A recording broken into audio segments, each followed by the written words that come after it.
Pulso Geopolítico. CAC-Miñac, la verdadera gestión activa de fondos de inversión desde 1989. Comunicación comercial. Invertir implica un riesgo de pérdida de capital. En Radio Intereconomía, Pulso Geopolítico. Análisis sobre los nuevos desafíos mundiales. Presenta Rafa Jiménez.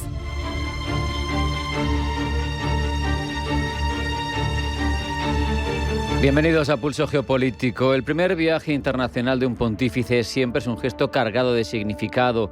Marca territorio y marca tendencias. Es un mensaje cifrado de itinerarios y encuentros que trasciende lo pastoral, en este caso el de León XIV, para adentrarse en el complejo tablero de la geopolítica global.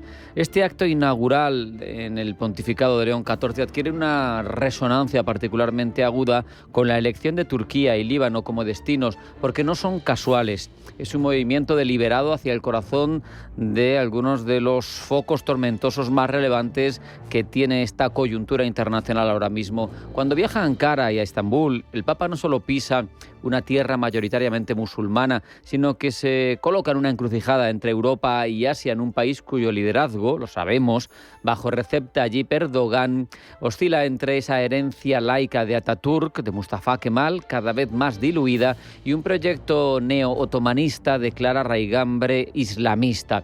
Es aquí, en esa dicotomía, en esa tensión, donde la diplomacia vaticana despliega una estrategia sutil, porque antepone el peso de los símbolos a la fuerza de los ejércitos. De hecho, la visita a Nicea, cuna, ya saben, del primer concilio ecuménico, no es apenas un gesto arqueológico, es un regreso a las fuentes de la fe cristiana en un territorio donde hoy esa fe, lo sabemos, es un vestigio, apenas. Al conmemorar los 1700 años de aquel encuentro, León XIV evoca la unidad perdida de los cristianos, pero además aprovecha para lanzar un guante ecuménico en un momento de profunda fractura dentro de la ortodoxia, dentro de la Iglesia ortodoxa, donde el Patriarcado de Moscú, aliado natural ahora mismo del Kremlin, de Vladimir Putin, está lanzando un claro desafío hacia el patriarcado primus inter pares de Constantinopla. Este gesto es en esencia un posicionamiento en el gran conflicto silencioso entre dos visiones contrapuestas del mundo, la de una iglesia cerrada, nacionalista, al servicio del poder temporal, o la de una iglesia sinodal, abierta al diálogo y que busca su lugar más allá de las fronteras de las naciones. Si Turquía, además, representa un escenario de grandes batallas simbólicas e históricas, el otro destino del viaje, Líbano, encarna el drama inmediato de un Estado que ahora mismo se vislumbra como fallido. Sabemos que es una nación multiconfesional que está en una situación más que complicada, podríamos decir incluso que al borde del colapso. Al llegar a Beirut, León XIV se sumergerá en las heridas abiertas de un país que sufre la crisis económica más grave de los últimos tiempos, si no de su historia, la desintegración de su frágil pacto social y además la sombra alargada, por un lado, del terrorismo chiita de Hezbollah y de la guerra en Gaza y de los sucesos bélicos que terminan salpicando a este país, otrora un ejemplo de paz y convivencia. Su presencia allí, además, es un acto de equilibrio geopolítico de una sutileza diplomática extrema, porque al reunirse con el presidente cristiano maronita, el primer ministro musulmán suní y el presidente del Parlamento musulmán chiita, el Papa no solo ejerce de pastor, ejerce de mediador implícito en un conflicto que desborda las fronteras libanesas y que además serviría de ejemplo para otras naciones que tienen también multiconfesionalidad y que hasta ahora había sido un ejemplo de reparto de poderes verdaderamente extraño en una zona del mundo donde los conflictos están a la orden del día y la convivencia ejemplar no es precisamente de lo que más se puede presumir. Es significativo, de hecho, que elija el Líbano y no Israel o Palestina para expresar su preocupación por Tierra Santa. Es un desplazamiento que constituye a su vez un mensaje en sí mismo, en un contexto en el que una visita directa a Jerusalén, lo sabemos, serviría para ser instrumentalizada por todos los bandos, a favor o en contra, con crítica, con elogio. El Líbano se erige como un lugar cercano, física y espiritualmente, donde se puede clamar por la paz, y no se cae, además, en la trampa de la polarización extrema que llevaría a un viaje a Jerusalén. La visita también al puerto de Beirut es simbólica por esa catastrófica explosión de 2020 y es un recordatorio de que en esa región la paz no es solo la ausencia de guerra, es la posibilidad de reconstruir lo que esas guerras han ido destruyendo. Este viaje, en el fondo, dibuja un mapa alternativo de los puntos calientes del planeta, donde la religión se revela como una capa más, muchas veces la que subyace, la soterrada, la más profunda de los conflictos contemporáneos. La elección de estos dos países tan distintos, pero a la vez tan interconectados, no responde solo, que también, a una lógica pastoral, responde a una lectura geopolítica de una clarividencia notable, como se debe achacar a la diplomacia más antigua del mundo, como se suele decir. Turquía y Líbano son dos eslabones críticos en ese arco de inestabilidad que se extiende desde Ucrania hasta Gaza. En ambos, las comunidades cristianas, siendo minoritarias, actúan como testigos frágiles de un pluralismo que se ve amenazado. Y cuando las visita León XIV, las reconforta, sí, pero también defiende y expone un modelo de convivencia frente a nacionalismos excluyentes y fundamentalismos que van ganando terreno. Su apuesta por el ecumenismo con el patriarca Bartolomé I es un desafío al nacionalismo religioso que promueve Moscú y el Kremlin y una reivindicación de que la fe puede ser un puente y no un muro. Recuerda que la Iglesia sigue siendo un actor relevante en el tablero global, capaz de influir en equilibrios de poder más allá de lo estrictamente espiritual. Así, mientras los líderes globales negocian despachos sellados, condicionados por sanciones, por alianzas, incluso por réditos cortoplacistas de índole electoral, el pontífice opta por un gesto de visibilidad directa, moral y además simbólica. Proyecta influencia sin necesidad de coerción. En Turquía lanza un mensaje de interlocución con el mundo musulmán. En Líbano pone el foco en la fragilidad de un Estado que otros ignoran hasta que estalla la crisis. En esos juegos, la elección de este Papa de empezar por el mundo por donde duele, no por donde brilla, es quizá una lección geopolítica verdaderamente relevante y mucho más profunda que la de otros líderes. Vamos a hacer un alto en el camino. A la vuelta vamos con los titulares de información geopolítica que elabora Blanca del Tronco. No se marchen porque sigue Pulso Geopolítico.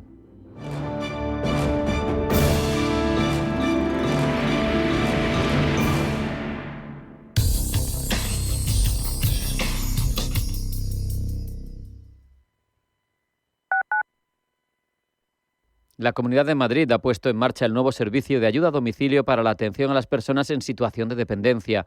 Contará con importantes avances en los sistemas de información entre usuarios, familiares y profesionales para conocer cuanto antes cualquier incidencia y obtener un servicio personalizado adaptado a cada persona. Mejores servicios, mayor calidad de vida. Comunidad de Madrid. Atención inversor, únete al club de inversión de Grupos Eneas. Estamos especializados en la compra, reforma y venta de inmuebles y otros activos, ofreciendo rentabilidades muy atractivas. Coinvierte con nosotros. 91 639 0347. Grupos Eneas, tu aliado en la inversión. Acoger cambia vidas. El acogimiento familiar nos permite acompañar, cuidar y ofrecer un hogar a menores que necesitan una familia durante un tiempo. Hay muchas maneras de hacerlo, con programas de acogida permanente o temporal, para un curso escolar, vacaciones o durante los fines de semana. Además, contamos con ayudas para las familias de acogida. Infórmate y empieza a cambiar vidas, la suya y la tuya. Comunidad de Madrid. Buenos días, ¿perdona la sección de vinos de Rueda Pelimanta? Sí, están al lado de los de Rueda para el partidazo del sábado. Vinos con denominación de origen Rueda. Compartir es vivir, compartir es Rueda. Los porros pueden parecer inofensivos, pero golpean tu vida hasta destrozarla. Tu salud, tu familia, tus amigos, todo. Los daños son para siempre. No dejes que los porros destrocen tu vida. Plan Regional contra las Drogas de la Comunidad de Madrid. Cierre de mercados es como el punto en la I. Un programa que deja las cosas en su sitio. Hola, te habla Javier García Viviani. A las 3 de la tarde comenzamos a Cierre de Mercados en Radio Intereconomía. La mejor manera de estar informado de toda la actualidad económica. Di que nos escuchas.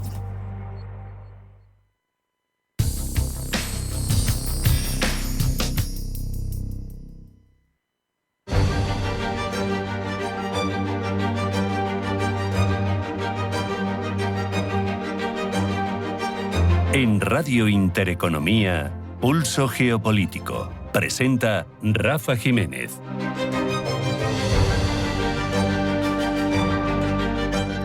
Vamos a repasar a continuación, ya saben, toda la información que ha llegado en el ámbito geopolítico hasta nuestra redacción, y lo primero que hacemos siempre es abordar los titulares que elabora Blanca del Tronco. Blanca, bienvenida, buenas tardes. Buenas tardes. Los bomberos continúan sofocando los últimos focos de un incendio en Hong Kong. Siniestro que deja por el momento 65 muertos y más de 300 desaparecidos, con miles de residentes alojados en refugios temporales. Las autoridades investigan las causas, aunque todo apunta a una empresa de construcción que utilizó, dice la policía hongkonesa, materiales inseguros mientras realizaba trabajos de mantenimiento. 3 hombres de esta empresa constructora, 2 directores y un consultor de ingeniería han sido arrestados. Estados Unidos congela las solicitudes de inmigración afgana tras el ataque de ayer en Washington. El Servicio de Ciudadanía e Inmigración de los Estados Unidos ha anunciado que todas las solicitudes de inmigración que involucren a ciudadanos afganos quedan suspendidas indefinidamente. La decisión se produce después de que el presidente Trump pidiera una revisión amplia de la inmigración afgana durante el gobierno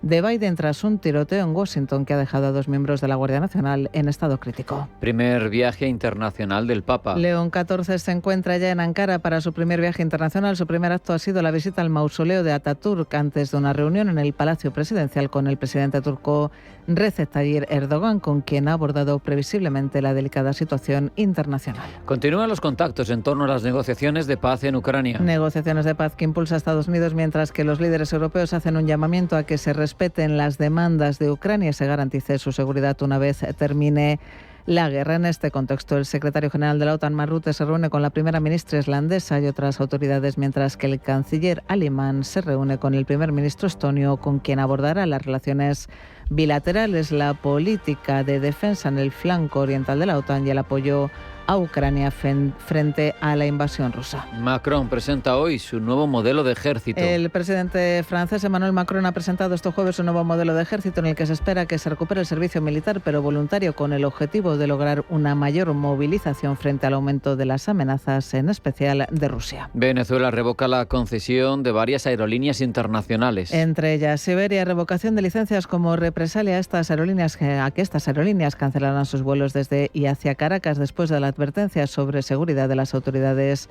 aéreas estadounidenses a raíz del despliegue militar que mantiene Washington en el Caribe. Entre tanto, y en República Dominicana, las autoridades han quemado casi 2 toneladas de drogas incautadas en las costas del país en 2 acciones en apoyo a la operación militar Lanza del Sur, promovida por Estados Unidos para luchar contra el narcotráfico originado en Latinoamérica. Esta acción coincide con la visita del secretario de Guerra estadounidense, Pete Hegseth. Golpe de Estado en Guinea-Bissau. Guinea-Bissau se encuentra sumido en la incertidumbre después de que un grupo de militares anunciara que ha tomado el control del país y suspendido el recuento del proceso electoral que tuvo lugar el pasado fin de semana.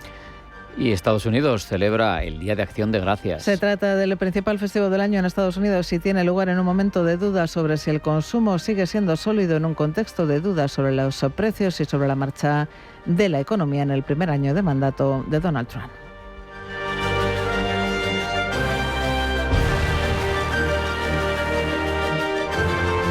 Ahora ampliamos todas estas informaciones, Blanca. El Papa León XIV ha emprendido su primer viaje internacional a Turquía y Líbano, 2 destinos que había previsto Francisco, pero que cobran aún mayor importancia ante la complicada situación en Oriente Medio. Servirán además para ir desvelando cómo será su pontificado, y es que el primer viaje internacional de un Papa lanza un mensaje claro. La elección del destino funciona como una señal programática sobre cómo quiere orientar su pontificado. Rubén Gil.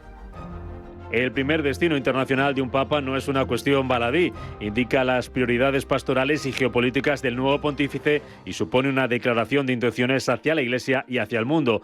Igual que un presidente elige dónde realizar su primer viaje internacional para marcar posición, un papa hace lo mismo. El primer viaje de Juan Pablo II fue a Polonia, país del que era originario y con el que mandó un mensaje de defensa de la libertad religiosa y oposición al totalitarismo. Benedicto XVI eligió la ciudad alemana de Colonia. Fue la Jornada Mundial de la Juventud y con ese viaje quiso mandar un mensaje de juventud y de diálogo con Europa. Fue además un gesto hacia su propio país, mostrando continuidad con Juan Pablo II. Francisco, por su parte, viajó a Brasil, un viaje con el que quiso mandar un mensaje claro, el de una iglesia cercana a los pobres, a las periferias y al sur global. también marcó distancias con una Iglesia demasiado centrada en Europa. León XIV ha elegido ahora emprender su primer viaje internacional a Turquía y a Líbano. En Turquía hará una peregrinación a Iznik, antigua Nicea, para conmemorar los 1700 años del Concilio de Nicea, celebrado en el año 325, un momento fundacional del cristianismo. El Papa se reunirá además con autoridades turcas, así como con representantes de la Iglesia Ortodoxa, en particular con Bartolomé I, patriarca ecuménico. Visitar Turquía, un país mayoritariamente musulmán, envía un mensaje de apertura y enfatiza la universalidad de la Iglesia. Tras Turquía, el Papa visitará Líbano. El país lleva años sufriendo una grave crisis económica, social, política y humanitaria, y es centro de tensiones regionales con Israel. Con su viaje, León XIV pretende trasladar un mensaje de solidaridad y hacerle ver a las comunidades cristianas de Oriente Medio que el Vaticano no las olvida. Tanto el viaje a Turquía como al Líbano ya había sido planeado por su antecesor Francisco. León XIV ha retomado la idea, lo que apunta a una continuidad en la visión de una iglesia abierta, pero con perfil propio. Y sigue sin concretarse el plan de paz de Estados Unidos para la guerra en Ucrania. Trump había puesto como fecha límite a Kiev para aceptar este plan hoy jueves 27 de noviembre, aunque ha reculado. Asegura ahora el presidente estadounidense que no hay una fecha límite estricta. La fecha límite, ha dicho, es cuando termine la guerra. Trump se ha referido además a su próximo encuentro con Zelensky, al que verá, dice, cuando se llegue a un acuerdo.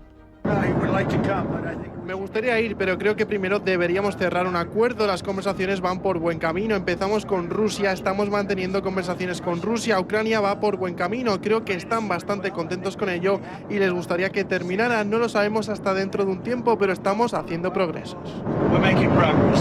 Conversaciones de paz, dicen desde Estados Unidos, que siguen activas y vivas. Confía Washington además en que una solución diplomática es factible. Gemma González. La llegada de la paz en Ucrania se dilata. Trump había dado a Ucrania hasta este día para aceptar sí o sí su propuesta de paz. Sin embargo, ahora dilata los plazos. Esto es visto por Kiev como una victoria táctica. Supone, dicen desde Ucrania, que Estados Unidos ha tenido que reconocer que el plan inicial no era aceptable. Se felicitan además porque no haya una presión inmediata para aceptar concesiones demasiado grandes y Ucrania gana tiempo para negociar una versión más favorable o al menos menos dañina. Para Kiev, que Donald Trump haya dilatado los plazos es gracias a la resistencia ucraniana, pero también a la presión europea. Zelensky considera que la firmeza de Ucrania y las críticas de los aliados europeos, especialmente de Polonia, los Bálticos y Alemania, ha obligado a Washington a suavizar su postura. Actualmente Ucrania sigue rechazando varias líneas del plan. No aceptará cesiones territoriales obligatorias. Rusia deberá pagar la totalidad de los daños y necesita garantías de seguridad sólidas y no solo compromisos vagos. Rusia tiene una visión distinta de que Donald Trump se haya abierto a dilatar los plazos para alcanzar la paz. Moscú asegura que nunca se tomó en serio el plazo del 27 de noviembre. Dice el Kremlin que el plazo era un invento estadounidense y recalca que cualquier acuerdo debe partir de condiciones rusas, no de un cronograma de Washington. Para Moscú no existe una fecha límite. Además, que no haya fecha, dicen desde el Kremlin, permite seguir negociando sin presión, lo que favorece los intereses rusos y da tiempo para consolidar posiciones militares y políticas. Rusia cree además que esta dilatación de los plazos debilita la narrativa estadounidense de que están forzando un acuerdo. Desde Estados Unidos, entre tanto, aseguran que el plan de paz está ahora sometido a revisión y que hay una versión actualizada y refinada en negociación. Según la Casa Blanca, el plan no es una oferta definitiva, está abierto a cambios. Washington también ha aceptado que algunas de las objeciones ucranianas, particularmente sobre defensa, soberanía, garantías de seguridad y el tamaño del ejército, deben ser reconsideradas. A pesar de esto, Estados Unidos sigue presionando para que haya un acuerdo, destacando su interés en poner fin a la guerra, detener el derramamiento de sangre y ofrecer un marco que sea aceptable para ambas partes. Hoy en Estados Unidos se celebra el Día de Acción de Gracias, una festividad que tiene sus orígenes en el siglo XVII, cuando los colonos ingleses dieron gracias tras su primera cosecha exitosa en el Nuevo Mundo. Como muestra de júbilo, compartieron la comida con las comunidades indígenas. Con la intención de que las cosechas del futuro fueran igual de exitosas, comenzaron a recrear el ritual año tras año, promoviendo como valores esenciales la unión entre etnias y el agradecimiento. Hoy, 300 años después, parece que esos dos motivos de celebración han configurado la forma de Estados Unidos, una nación multiétnica basada en el trabajo y en el esfuerzo constantes. Pero ¿quiere esto decir que haya unión entre la población? ¿Por qué dan hoy las gracias los estadounidenses, Pablo Llanone? Hay muchas cosas que este año serán iguales que todos los demás, tal y como versa la tradición norteamericana.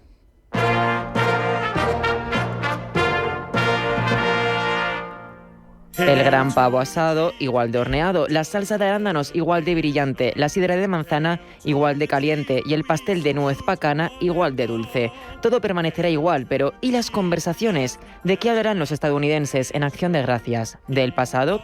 Posiblemente dependerá de la familia y de la Acción de Gracias que veneren. En algunas se hablará del primer gran Acción de Gracias, el que fue proclamado por George Washington en 1789 tras la independencia de las 13 colonias y la creación de una nueva nación en la que todos, los colonos y los indígenas, eran iguales ante la ley, después de años de injusticias respecto a la metrópoli londinense.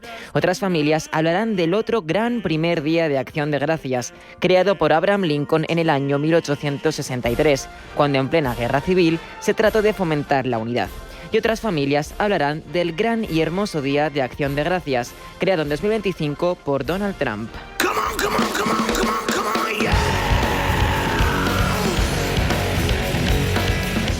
Igual que con George Washington, vuelve a haber una nación nueva, más fuerte, más poderosa, más América. Sin duda, hay mucho por lo que agradecer al respecto. La gran y hermosa ley, 800 páginas que se resumen en 2 cifras, un 15% menos de impuesto de sociedades y 20 millones de personas más afectadas por recortes. Quizá la cosecha de este año no ha sido muy buena para algunos, pero aún así, seguro que encuentran razones para seguir agradeciendo. Por fin se ha acabado el cierre de gobierno, más largo de la historia del país, que ha durado 43 días. Ha dejado sin sueldo a 900.000 empleados y ha reducido la actividad económica a unos 11.000 millones de dólares. Esto claramente se ha visto reflejado en el número de pavos que se han producido este año, 5 millones menos que en 2024. ¿Habrá sido el cierre del gobierno o la gripe aviar? La nueva epidemia ha dejado 5 millones de mesas sin pavo en el Día de Acción de Gracias, por lo que Trump ha tratado de compensar la cifra deportando a 500.000 de inmigrantes supuestamente indocumentados.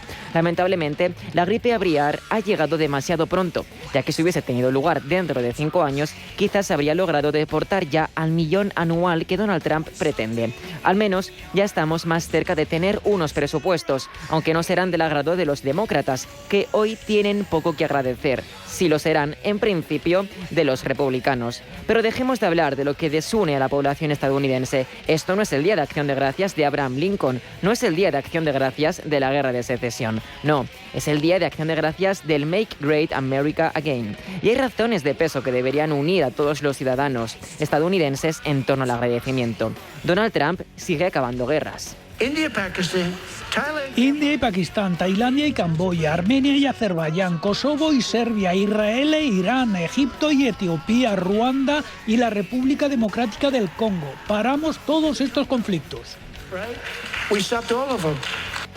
Y ahora, además, se ha sumado la de Sudán, ya que ha logrado que las fuerzas rebeldes acepten un alto el fuego unilateral de 3 meses. De momento, el gobierno sudanés se muestra escéptico, ya que asegura que el acuerdo beneficia a las fuerzas paramilitares y a Emiratos Árabes Unidos, que ha financiado el conflicto. Pero lo importante es que tras más de 3 años que han dejado una de las mayores crisis humanitarias del planeta, por fin hay un atisbo de paz.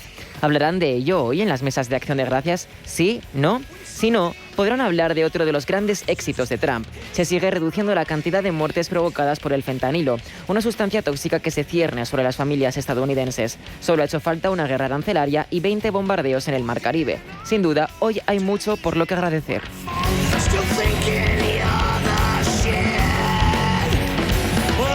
En Radio Intereconomía, Pulso Geopolítico.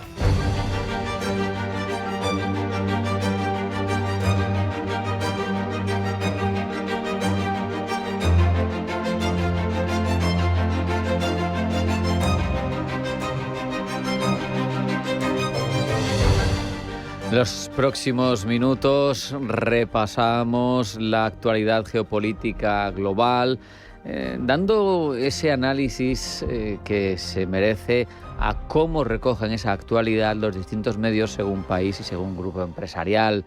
Un repaso de cabeceras que elabora para nosotros todos los días Pablo Llanone. Pablo, bienvenido, buenas tardes. Buenas tardes. Prosigue la tensión entre China y Japón en torno a Taiwán. Al Jazeera nos cuenta que Pekín ha dicho que cualquier interferencia extranjera en la isla será, Pablo, aplastada. Así lo ha dicho el portavoz de Asuntos Exteriores de Taiwán en una clara referencia al despliegue de misiles que Japón planea ejecutar en torno a la isla. Un despliegue que el portavoz define de extremadamente peligroso, ya que crea deliberadamente, dice, tensiones regionales y provoca una confrontación militar. Por su parte, desde la China continental, South China Morning Post mira hacia el futuro precisamente de las relaciones bilaterales China-Japón. El medio considera que la ruptura de relaciones entre ambos países podría reforzar a Takaichi Asane Takaichi en el poder. Esto se debe a que la mandataria nipona asumió su liderazgo con grandes niveles de aprobación, por lo que sus actuaciones son respaldadas por la opinión pública. Además, su cercanía a Trump le dan bastante apoyo y credibilidad en el panorama internacional. Una semana después, cambiamos de asunto, llega a los medios israelíes una primicia en torno a la reunión entre Trump y el príncipe heredero saudí Mohammed bin Salman. Supuestamente, el presidente de Estados Unidos se sintió decepcionado y enojado después de que Mohammed bin Salman citara la oposición interna a la normalización de los lazos con el Estado judío. Citando a 2 altos funcionarios estadounidenses y a una fuente adicional familiarizada con la conversación, el canal de noticias Canal 12 afirmó que Trump fue quien planteó el asunto, instando al príncipe heredero a avanzar de inmediato con la normalización. En respuesta, bin Salman contraatacó, afirmando que, si bien no se opone a la normalización en principio, el sentimiento anti-israelí generalizado en Arabia Saudí tras la guerra en Gaza no permite tal medida en este momento. Entre tanto, desde Estados Unidos, Fox News se refiere a la situación y a la relación entre ambos líderes como estratégicamente esencial, pero a la vez, Pablo, tensa. Y es que están en juego, dice el medio, la estabilidad regional, las tecnologías emergentes y el equilibrio de poder entre Estados Unidos, China e Irán. Aunque la relación entre Washington y Riad ha superado escándalos, turbulencias políticas y políticas divergentes, la recepción en Washington la semana pasada, dice el medio, ha subrayado una realidad fundamental, que a pesar de las profundas tensiones, la alianza sigue siendo estratégicamente esencial. Seguimos con medios de Estados Unidos, pero cambiamos el foco. Hemos hablado del primer viaje internacional de León XIV y, según el New York Times, la visita del Papa a Turquía y al Líbano va a servir para medir su valor geopolítico. El rotativo sigue de cerca el que será el primer viaje del Papa al extranjero. Recuerda que la elección del primer viaje del Sumo Pontífice entraña un gran simbolismo. Por un lado, Estambul fue la antigua Constantinopla, el centro del poder bizantino en el Imperio Romano de Oriente por más de un milenio. Fue polo del cristianismo y después, con la llegada del Imperio Otomano, del islamismo. Esto revela, dice The New York Times, el deseo del Papa por unir puentes religiosos. Asimismo, su viaje al Líbano sucede en medio de ataques renovados entre Hezbollah e Israel, con el frágil acuerdo de alto el fuego en Gaza de fondo. Según el medio, el Papa tratará de romper el silencio en torno a estos ataques. Sobre el silencio en la región habla precisamente un medio iraní, Press TV, que denuncia cómo las naciones islamistas, al igual que las occidentales por otra parte, están callando en torno a la implicación de Emiratos Árabes Unidos en una guerra tan cruenta como la de Sudán. Asunto que justo ahora debería resonar, teniendo en cuenta que el petroestado ha participado en las conversaciones de paz entre el ejército sudanés y las fuerzas rebeldes junto a Arabia Saudí, Estados Unidos y Egipto. Todos ellos han logrado que las fuerzas de apoyo rápido acepten una tregua de 3 meses. Pero el ejército sudanés, sin embargo, ha denunciado que Emiratos Árabes Unidos no es un socio parcial y que podría buscar su beneficio propio. El acuerdo aceptado por las fuerzas de apoyo rápido no contenta al gobierno de Sudán y, según Al Jazeera, Estados Unidos ha pedido que lo acepten sin condiciones. La principal resistencia viene del líder del ejército sudanés, que denuncia que el acuerdo debilita al ejército de su país y que mantiene a las fuerzas de apoyo rápido en su lugar, en beneficio, además, dice, de Emiratos Árabes Unidos. Y terminamos con el medio catarí, porque Al Jazeera también se hace eco de que Amnistía Internacional denuncia que las fuerzas de apoyo rápido han cometido crímenes de guerra durante el conflicto. La secretaria general de la asociación denuncia atrocidades que, junto al apoyo de Abu Dhabi, han estado alimentando el ciclo incesante de violencia contra la población civil en Sudán. Ante la implicación de Emiratos Árabes Unidos, el organismo podría impulsar que se haga justicia, no solo sobre las fuerzas rebeldes, sino también sobre el petroestado, que, de hecho, fue denunciado por el gobierno de Sudán ante la Corte Penal Internacional hace unos meses.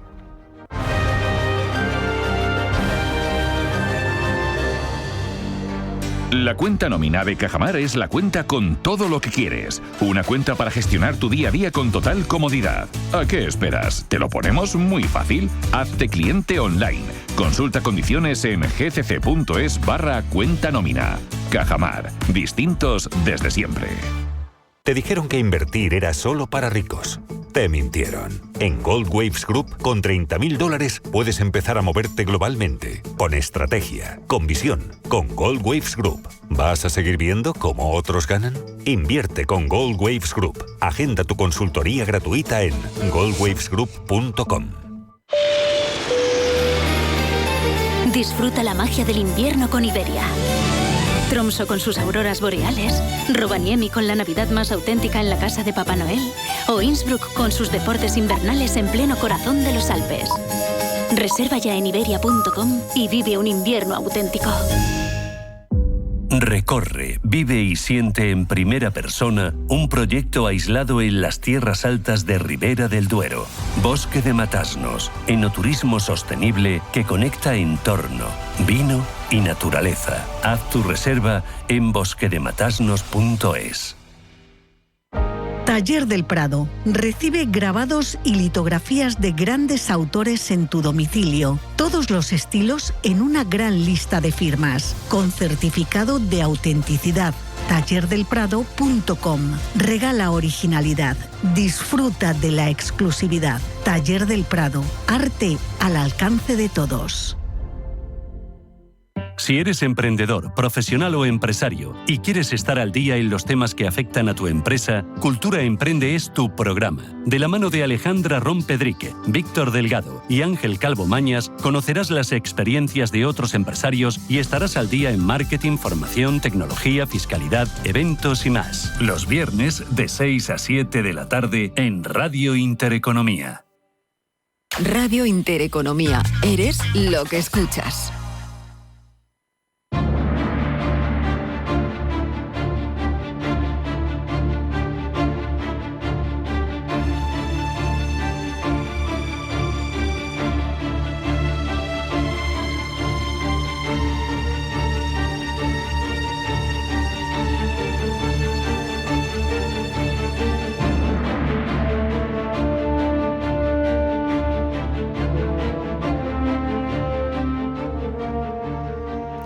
Hace 80 años, los juicios de Nuremberg inauguraban un lenguaje nuevo para nombrar el horror. Crímenes contra la humanidad, crímenes de guerra, genocidio. Desde entonces, la comunidad internacional ha intentado comprender, juzgar, prevenir atrocidades que, sin embargo, a pesar de todo, han seguido repitiéndose. Por eso traemos a Pulso Geopolítico La era de los genocidios, un libro de José Ángel López Jiménez, editado por Almuzara y que recorre ese camino que va desde genocidios sucedidos antes de hablar de ello con ese nombre, como el armenio, a Bosnia, Darfur, Rohingyas, los yazidíes, Palestina o Ucrania, entre otros. Analiza cómo el término se ha politizado también, hasta perder a veces su sentido jurídico más profundo. De todo ello hablamos con el propio José Ángel, con el autor del libro, para entender no solo la historia legal de los crímenes, sino también para entender por qué los estados se resisten a asumir esas responsabilidades y la impunidad, tristemente, parece seguir siendo la norma. José Ángel, bienvenido, buenas tardes. Hola, buenas tardes. Muchas gracias. José Ángel, leyendo el libro es muy ilustrativo porque todo el mundo no manejamos en la misma medida pues los conceptos, la finura, los orígenes de ellos, ¿no? Nos arrancas explicándonos cómo surge la legislación internacional para estos crímenes más graves. ¿Cómo puede ser que una comunidad internacional densa, nutrida, tuviera que crear categorías nuevas legales? ¿Y en qué medida Nuremberg, que lo acabamos de conmemorar hace nada, sigue siendo un punto de inflexión? Bueno, sí, esencialmente tiene la explicación en la propia división o evolución del derecho internacional. Prácticamente hasta el final de la Segunda Guerra Mundial y como consecuencia en buena parte directa del Holocausto, surge la fractura entre el derecho internacional clásico y el derecho internacional contemporáneo. Entonces, dentro del derecho internacional contemporáneo, precisamente la protección esencial de los derechos humanos fundamentales y por encima de todos, pues el derecho a la vida, y preservar a las distintas comunidades y a los individuos en general de una serie de crímenes internacionales que hasta ese momento tenían una consideración genérica de masacres y que no eran además dilucidadas desde el punto de vista de la responsabilidad internacional, bien de los estados o bien de los propios individuos o de las distintas comunidades, surge precisamente a partir de la creación de los tribunales de Nuremberg y de Tokio toda la arquitectura normativa y toda la arquitectura judicial a la que hemos asistido con posterioridad. Y dos figuras aparecen como claves en esa arquitectura jurídica, José Ángel Hersch Lauterpacht y Raphael Lemkin.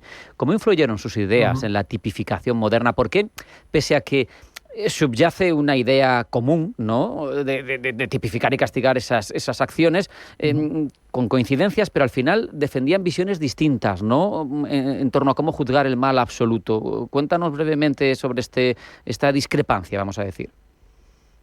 Sí, esencialmente bajo la consideración de que efectivamente el bien mayor a proteger es el ser humano. La discrepancia fundamental subyacía en aquel momento, ambos, además, como parte de la asesoría jurídica de algunas de las potencias vencedoras que formaron parte de ese tribunal de Nuremberg, ¿no? Uno como asesor del Reino Unido y otro como asesor de Estados Unidos.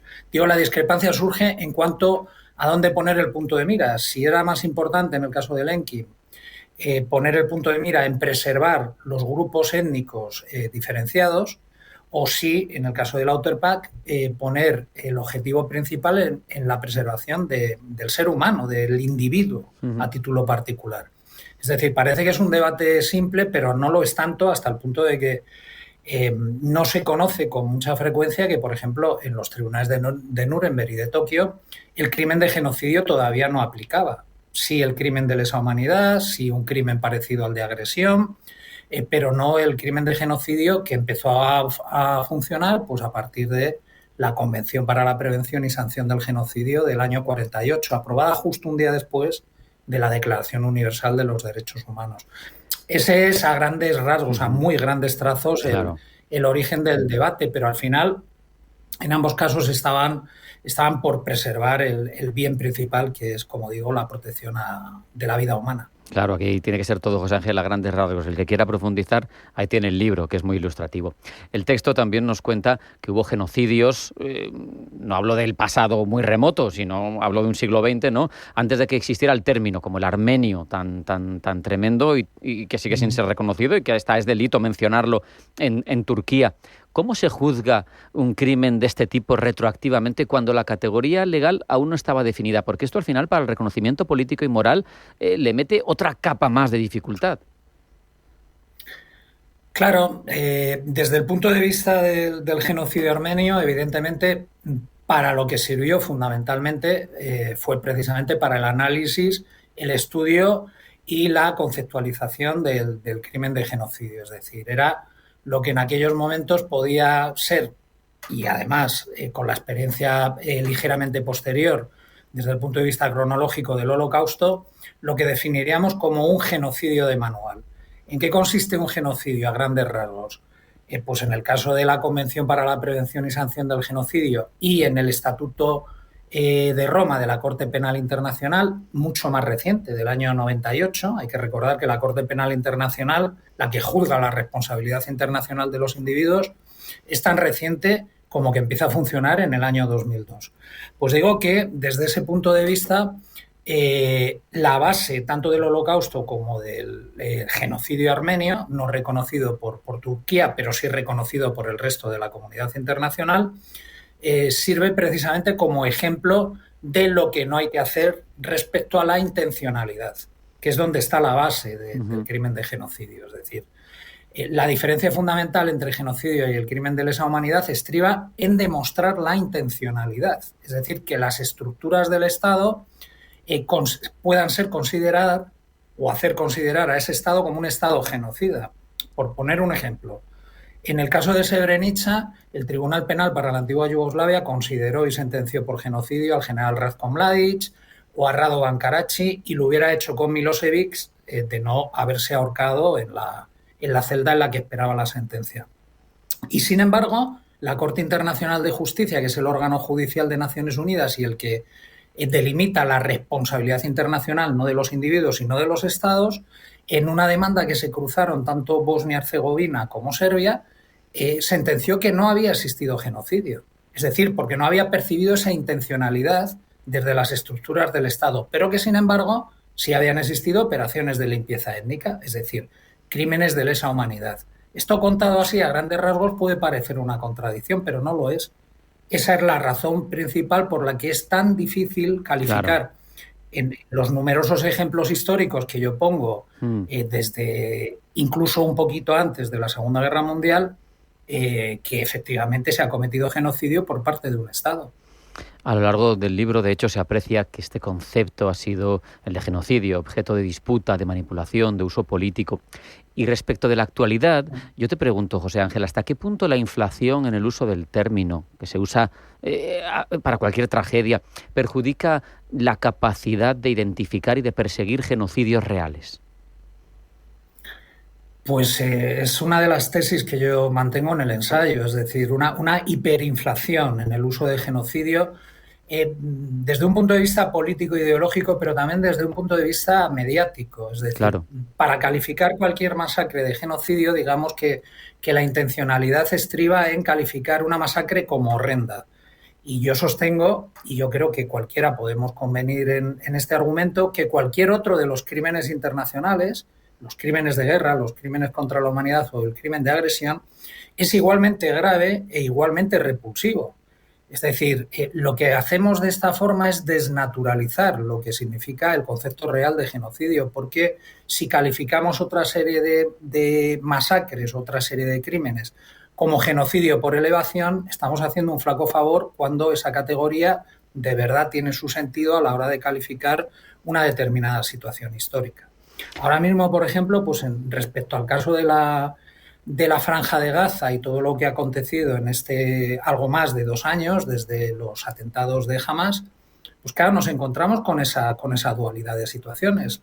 Sudáfrica, por ejemplo, ha presentado una demanda contra el Estado de Israel por la potencial comisión de un genocidio, pero sin embargo la Corte Penal Internacional, que también ha dictado una orden, su fiscalía, contra Netanyahu y contra su ministro de Defensa, en realidad hace una consideración de crímenes de guerra o de crímenes de lesa humanidad, pero no de genocidio. Entonces, ahí estamos viendo un poco la precipitación por parte de determinados segmentos políticos o por parte de los medios de comunicación que lo trasladan a la opinión pública, que no controla muy bien, ni tiene por qué hacerlo, este tipo de categorías jurídicas, pues una sensación de que cualquier masacre es un genocidio. Y desde el punto de vista histórico y sobre todo desde el punto de vista jurídico, pues no lo es. De ahí que haya tan escasas sentencias por genocidio tanto en la Corte Penal Internacional como en la Corte Internacional de Justicia. De hecho, a quien le interese este asunto y quiera aprender, el libro está plagado de un montón de casos que vas analizando: Bosnia, Ruanda, Darfur, los rohingyas, los yazidíes, los uigures, Palestina, Israel, e incluso, por ejemplo, Nagorno-Karabaj, que sabemos que está de pura actualidad también, pero Ucrania también es otro de los escenarios que aborda. No se ha hablado, no en los medios, en este caso, cuando se habla de Ucrania no se suele mencionar genocidio para nada. ¿Podríamos incluso considerar que también se produce algo así? ¿Hay actos determinados que pueden constituir genocidio en el caso de Ucrania?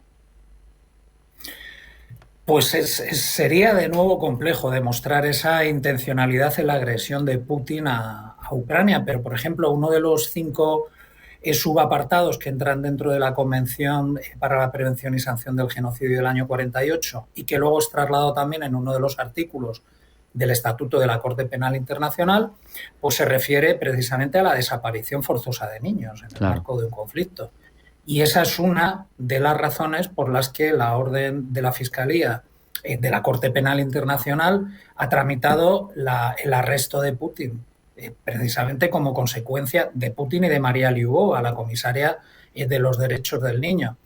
Pero es muy complejo que eventualmente se pudiera juzgar a Rusia por estas cuestiones. Es curioso porque, por ejemplo, el artificio que muy inteligentemente realizó desde el punto de vista legal Ucrania contra Rusia se basa más bien en el elemento contrario. Ha utilizado como una especie de boomerang las denuncias previas por parte de Putin para arguir que no tenía más remedio que invadir Ucrania porque se estaba cometiendo un genocidio contra la población rusa en los distritos orientales. Y entonces eso lo ha utilizado precisamente Ucrania para presentar una contrademanda diciendo que a ver qué elementos de esa convención ha violado precisamente el Estado ucraniano que justifiquen la agresión de Rusia.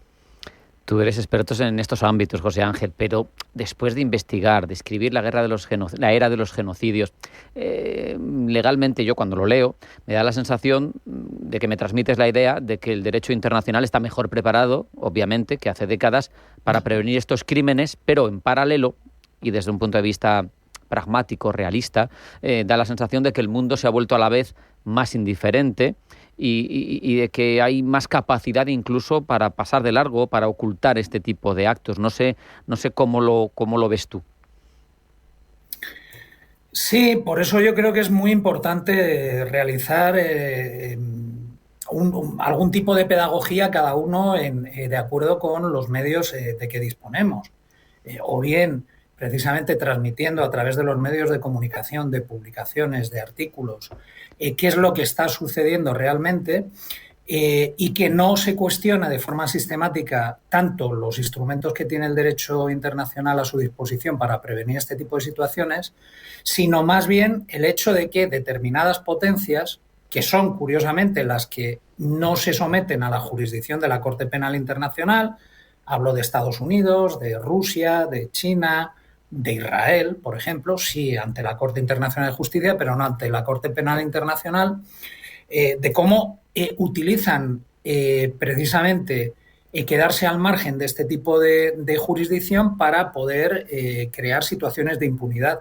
En definitiva, un poco lo que figura en la propia portada del libro es que los instrumentos existen, lo que hace falta es la voluntad de que estas grandes potencias pongan por encima esta serie de principios a sus intereses geopolíticos. Hemos vivido en estos últimos días 3 situaciones que yo estoy comentando en la medida de mis posibilidades, tanto en las clases como en diferentes medios y en artículos, una auténtica, lo que a mi juicio es ignominia, que es el tema de las resoluciones del Consejo de Seguridad sobre el Sáhara Occidental, sobre la Franja de Gaza, y lo que me temía es que algo parecido a ese acuerdo de 28 puntos que han perpetrado de forma conjunta Trump y Putin, tratando de conseguir rentabilizar una especie de botín de guerra con un actor interpuesto que es la víctima, como es Ucrania, cómo han llegado a una serie de acuerdos, porque por primera vez desde el año 90, en estos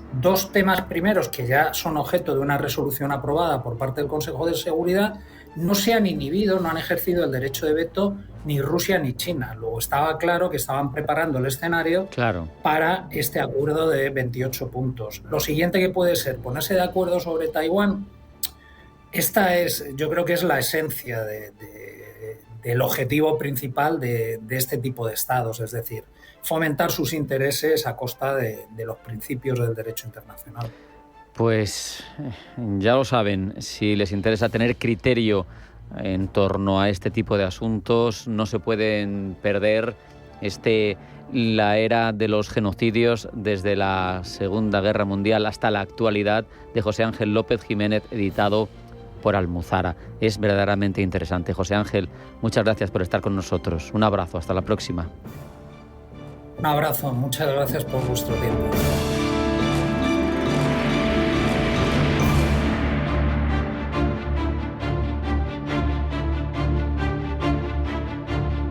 En Radio Intereconomía, Pulso Geopolítico.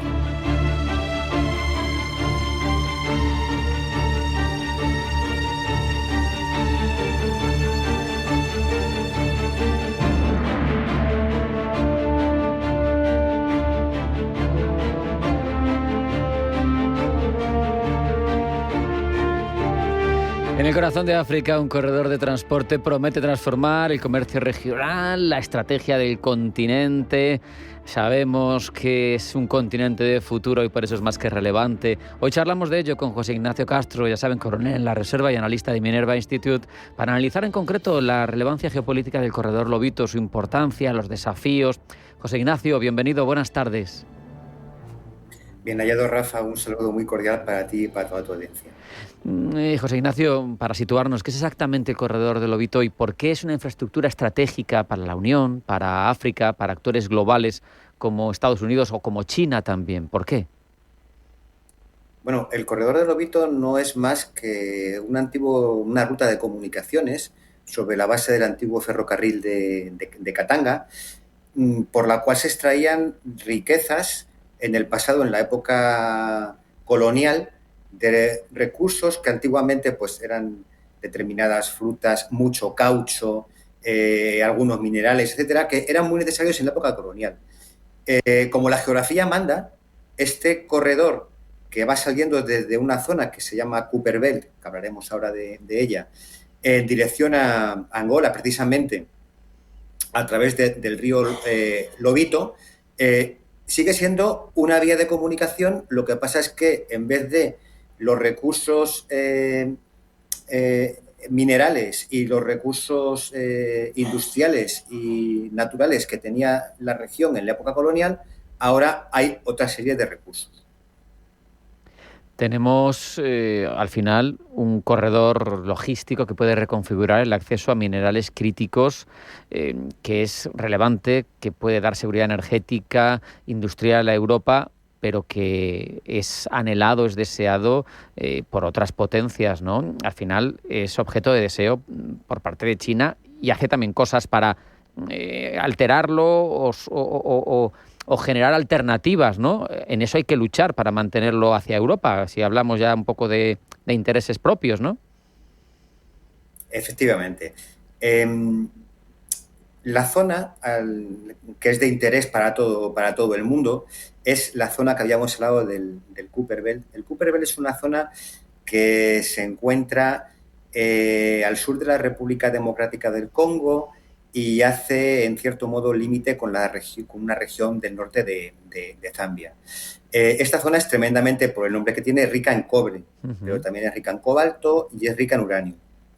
Esta zona está muy bien comunicada con otras zonas de la República Democrática del Congo que se llaman Kivu del Norte y Kivu del Sur, que son tremendamente ricas en todo tipo de tierras raras,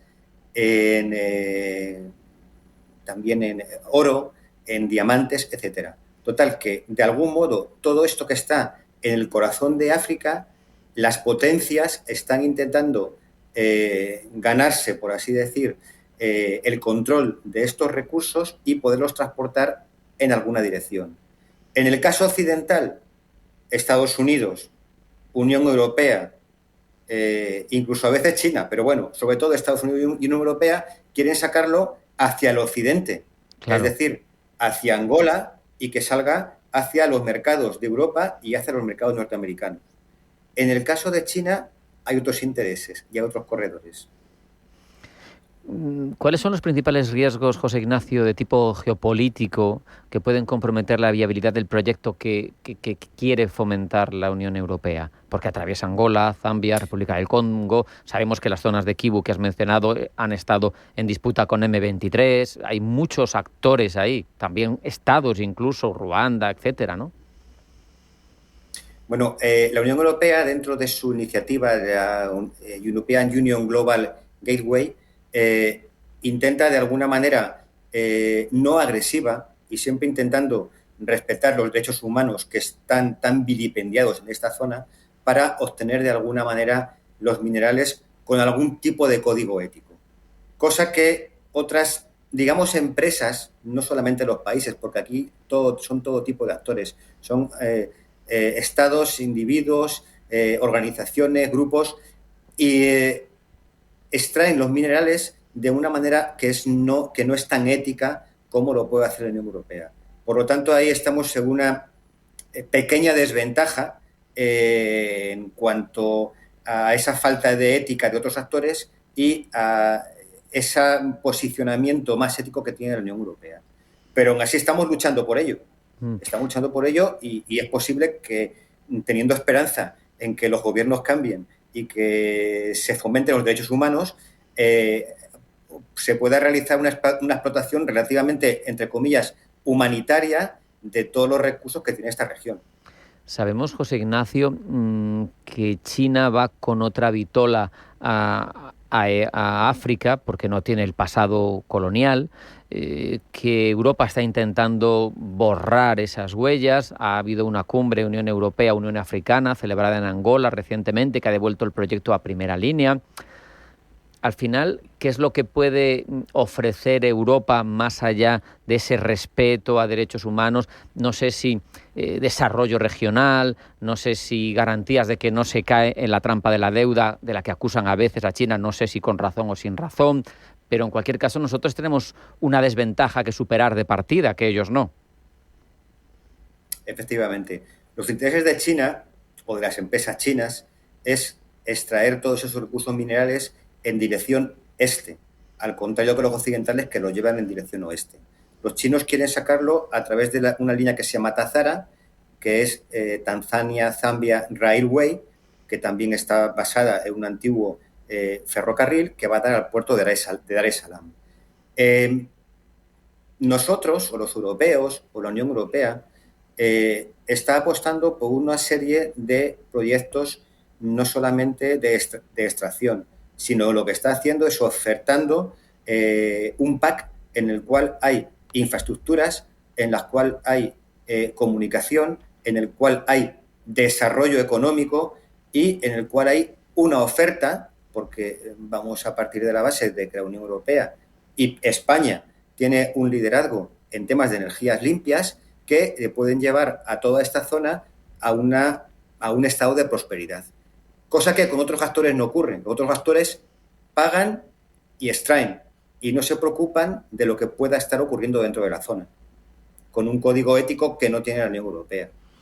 De hecho, los europeos tienen un código que se llama el famoso 3TG, en el cual todos los minerales que tienen que extraerse tienen que hacerse con una especie de parámetros éticos para que estos minerales sean extraídos dentro de ese código que la Unión Europea se ha marcado.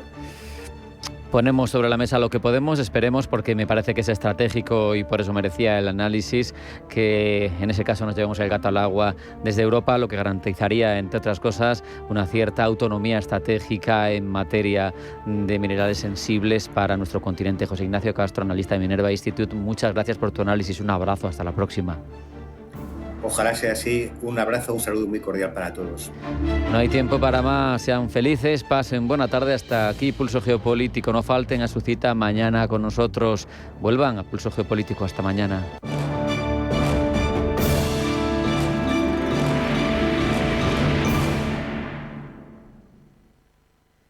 Cagmiñac le ha ofrecido Pulso Geopolítico. Cagmiñac, la verdadera gestión activa de fondos de inversión desde 1989. Comunicación comercial. Invertir implica un riesgo de pérdida de capital.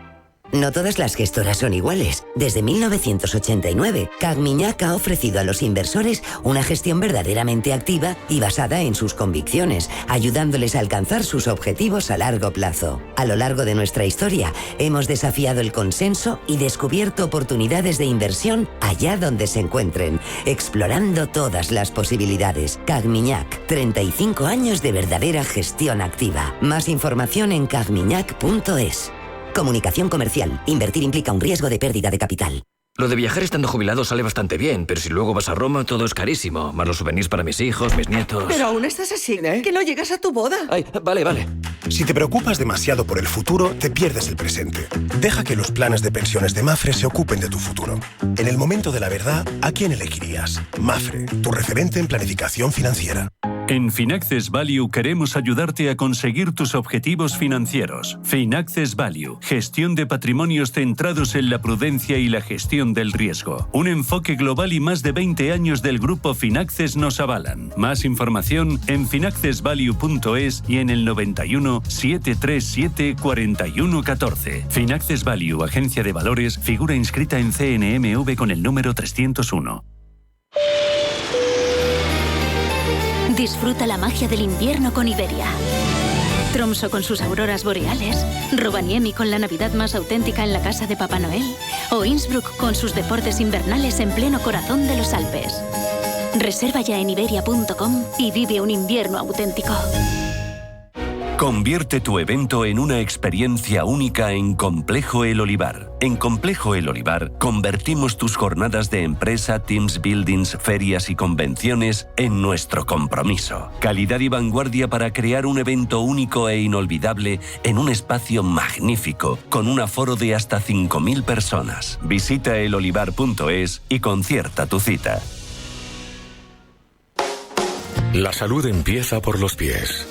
El doctor Juan Pablo Jiménez cuenta con más de 27.000 intervenciones en cirugía del pie. Los pies rigen la salud de todo nuestro organismo. Para dar solución a las patologías del pie, les emplazo todos los domingos a escuchar el programa La salud empieza por los pies. Doctor Juan Pablo Jiménez. Radio Intereconomía. Eres lo que escuchas.